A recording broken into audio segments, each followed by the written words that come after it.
কচু বাটা কিন্তু অনেক রকম ভাবে খেয়েছো। আজ আমি তোমাদের সাথে শেয়ার করবো অন্য একরকম ধরনের কচু বাটা। কাঁচা কচু বাটা করবো আর কি কি উপকরণ নেবো সবটাই তোমাদের সাথে শেয়ার করবো। বন্ধুরা, আজ দেখতে পাচ্ছি এই কচুটা তুলেছি, এটা আমার বাড়ির কচু।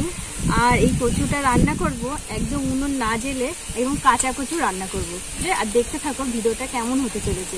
কাঁচা কচু রান্না করবো আর কি কি মশলা দেবো সবটাই তোমাদের সাথে শেয়ার করবো।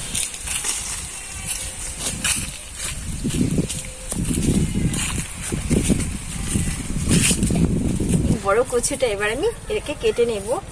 আর এই মুখের দিক থেকে আমি কেটে রান্না করব। আর এইগুলোও খাবো, কিন্তু বাড়িতে নানান রকম পদ্ধতিতে এগুলো ব্যবহার করে খাবো। আর এই কচুটা কিন্তু 3.5 হাতের মানে হাইট আছে। কচুটা কতটা বড় বন্ধুরা।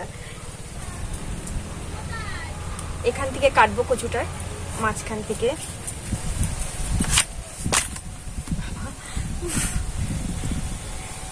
বন্ধুরা, কচুটা দেখে মনে হচ্ছে গাল লাগবে না। এই দেখো ভীষণ সুন্দর কচুটা। আমি খুব ভালো করে পরিষ্কার করে নেব।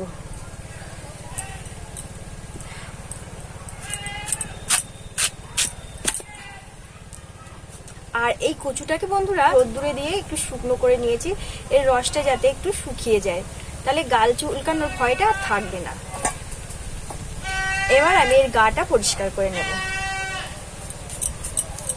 বন্ধুরা, এই যে এর গায়ে যে সবুজ সবুজ ভাবটা থাকবে, এই ভাবটা যেন থাকে না।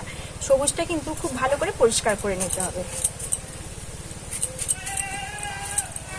একদম সবুজ ভাবটা কিন্তু নেই। কচুটাকে একটু ভালো করে জল দিয়ে আমি ধুয়ে নেব।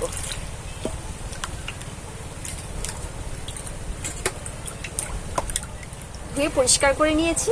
কচুটাকে এবারে গেটারের সাহায্যে গেট করে নেব। এই ছোটটাতে গেট করব।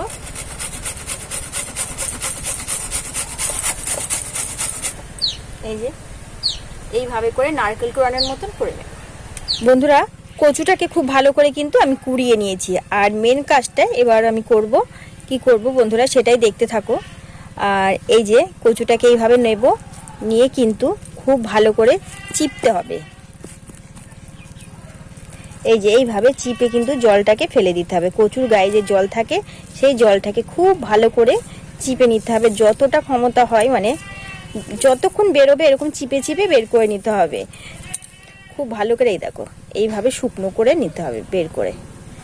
এইভাবে করে কিন্তু প্রত্যেকটা কচুই আমি এরকম করে নেব। দেখো বন্ধুরা, পুরো কচুটা কিন্তু আমি রস বের করে নিয়েছি পুরো কচুর গা থেকে। আর দেখো কতটা ঝুরঝুরে হয়ে গেছে, এই দেখো। আর এই দেখো কতটা বেরিয়েছে কচুর রস। যে শিলনোড়া নিয়ে নিয়েছি কচুটাকে বাটার জন্য। এবার আমি কচুটাকে একে একে বাটবো।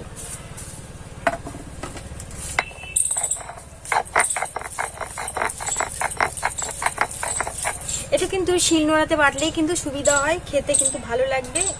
আর মিক্সিতে বাটলে কিন্তু বন্ধুরা একটা জল জল ভাব হয়ে যাবে, শুকনো ভাবটা কিন্তু থাকবে না। আর শিলনোড়াতে বাটলে কিন্তু শুকনো ভাবটা থাকবে, খেতে কিন্তু ভীষণ ভালো লাগে। কচুটাকে কিন্তু এক রাউন্ড আমি বেটে নিয়েছি।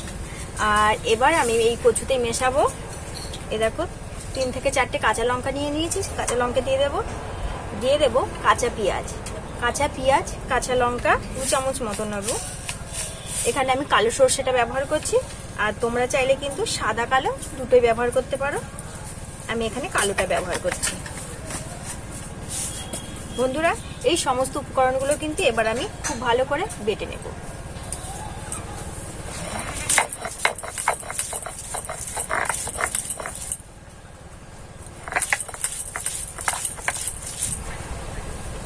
এর সাথে দিয়ে দেবে একটু লবণ।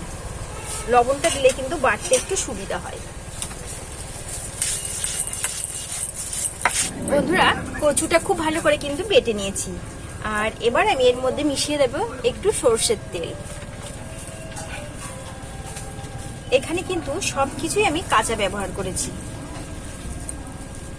আর এইভাবে একবার কিন্তু কচু বাটা খেয়ে দেখবে বন্ধুরা, খেতে কিন্তু দারুণ লাগে। একদিন খেলে না দ্বিতীয় দিন আবার বানাতে ইচ্ছা হবে যে আবার একটু কচু বাটা করি। খেতে এতটাই ভালো লাগে। বন্ধুরা, আমি এর মধ্যে দিয়ে দেবে একটু লেবুর রস। তোমরা চাইলে দিতেও পারো, নাও পারো। আমি সামান্য দিয়ে দিচ্ছি। দিয়ে খুব ভালো করে মিশিয়ে নেব। একদম এটা কিন্তু রেডি হয়ে গেছে। বন্ধুরা এই যে কচু বাটা আর এই ভাত খাবো, এবার তোমাদের সাথে শেয়ার করব। তোমরা ভাববে হয়তো কাঁচা কচু কিভাবে খাওয়া যায়, অবশ্যই বন্ধুরা খাওয়া যায়, খেতে কিন্তু দারুণ লাগে। আর তোমরাও এইভাবে একবার, আমি যেভাবে রেসিপিটা শেয়ার করলাম, অবশ্যই এইভাবে একবার বানিয়ে খাবে, দারুণ লাগে খেতে। খুব সুন্দর। ঠিক থাকলে এইভাবে একবার কচু খাবে, খুব ভালো লাগে।